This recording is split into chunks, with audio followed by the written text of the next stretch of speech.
Bonjour à tous, donc aujourd'hui on va faire un petit jeu pour travailler sur les compléments à 10, donc comment fabriquer 10 de différentes manières, avec des jetons. À la maison vous pouvez le faire avec des cuillères, avec des couteaux, avec plein de choses, des jetons, des bouchons, des Legos, c'est comme vous voulez.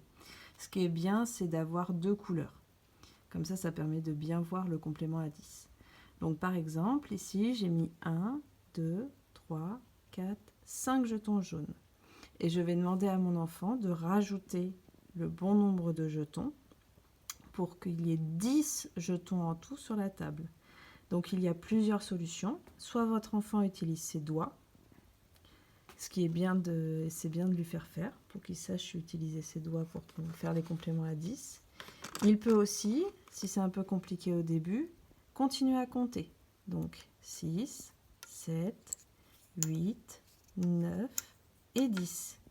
Et après, il faut surtout bien lui faire verbaliser que vous en aviez mis 5 et qu'il en a rajouté 5 pour faire 10. Ça, c'est très important pour qu'il commence à mémoriser les compléments à 10. Ce que vous pouvez faire aussi, qui peut être intéressant pour changer un peu du fait d'utiliser ses doigts, c'est d'utiliser la bande des nombres que vous avez eue. Donc par exemple, 1, 2, 3, 4, 5. Maman ou papa a posé 5 jetons sur la table et je vais compter combien de cases il y a pour aller jusqu'à 10. Donc il y a encore 1, 2, 3, 4, 5 cases pour aller jusqu'à 10. Donc il faut que je rajoute 1, 2, 3, 4, 5 jetons. Et là encore je verbalise, il y avait 5 et j'ai rajouté 5 pour faire 10. On va recommencer, cette fois-ci, hop, j'enlève les jetons bleus. Je vais laisser 3 jetons jaunes.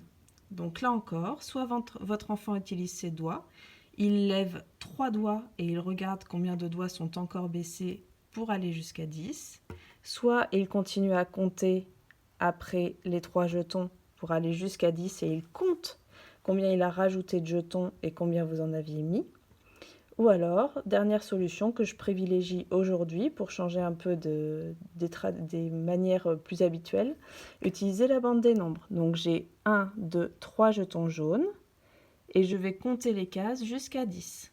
1, 2, 3, 4, 5, 6, 7.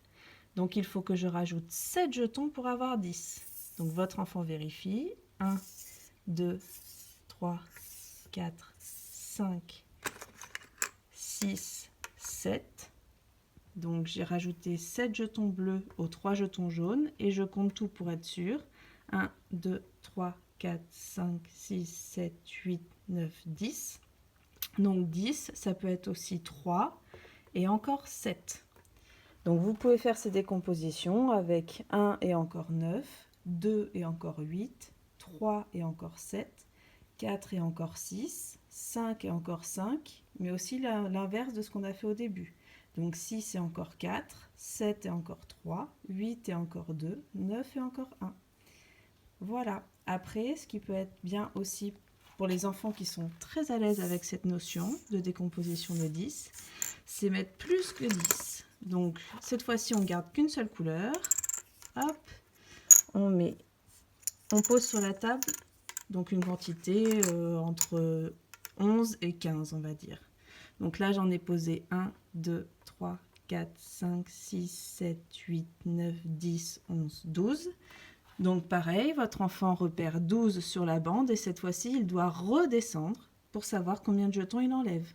Donc 1 et 2. Pour arriver à 10, il faut que j'enlève 2 jetons. Et après, je vérifie s'il reste bien 10. 1, 2, 3, 4, 5, 6, 7, 8, 9, 10. Mais là, on va au-delà des compléments à 10. On commence à entrer dans la construction des nombres de 10 à 20. Voilà. Bonne journée!